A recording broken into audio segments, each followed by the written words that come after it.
השחקן הבריטי הוותיק, סר פטריק סטיוארט, או כפי שהוא מוכר לרובנו, קפטן ז'אן לוק פיקארד ממסע בין כוכבים, נחת אחר הצהריים בישראל.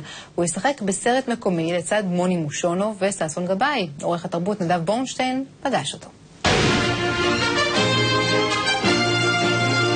השחקנים הגיעו בזמן, גם אנשי הצוות, אפילו האורח המכובד מחול, הסר הבריטי פטריק סטיוארט, דייק על השנייה. אני גאה להכריז על הגעתו של סר פטריק סטיוארט לשחק בסרטו של רשף לוי, לצוד פילים.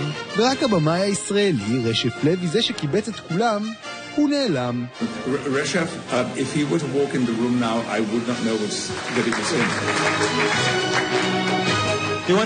שואלים שאלות, איך זה הולך? אני הגעתי לאיזלנד, שאולי איפה אני, מה קורה? על איזה סרט מדובר? מה קורה? מה הדבר שאנחנו עושים פה עכשיו? Warp to Captain Picard.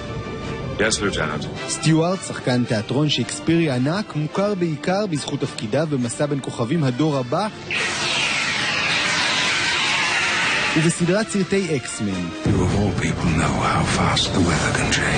צוד פילים הוא יגלם את לורד מייקל סימפסון, שחובר לשני חבריו הוותיקים, ששון גבאי ומוני מושונוב, לשוד בנק אחרון, ממש כמו שעשו בימי האצ"ל והלח"י. This project is unlike anything else that I've ever done. בשבילי זה מחמאה לעבוד איתו. גם רציני, זה לא צחוק, אבל הוא סרט, תשמע, אנחנו צריכים לדעת איך לקרוא לו. בגלל שהוא גם איש תיאטרון. You have to believe me that I'm saying good things about you. People are talking and I have no idea what they're saying.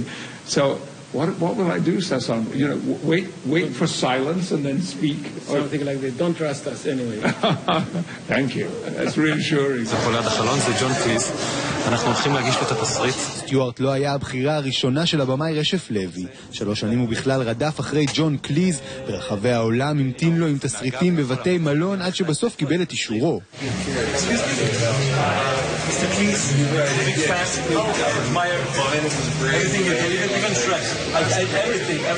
שלפני שבועיים הודיעו נציגיו של קליז שהוא חולה וסטיוארט הוזעק להחליפו. I open a package and there is a script of an Israeli film and it's set in Jerusalem.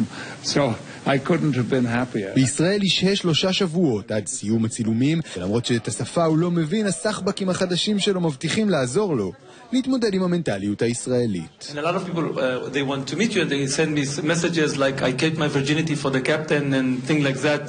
45 years old girls, so you'll have fun in Israel, you'll see. 2 Jewish couple friends of mine said one piece of advice.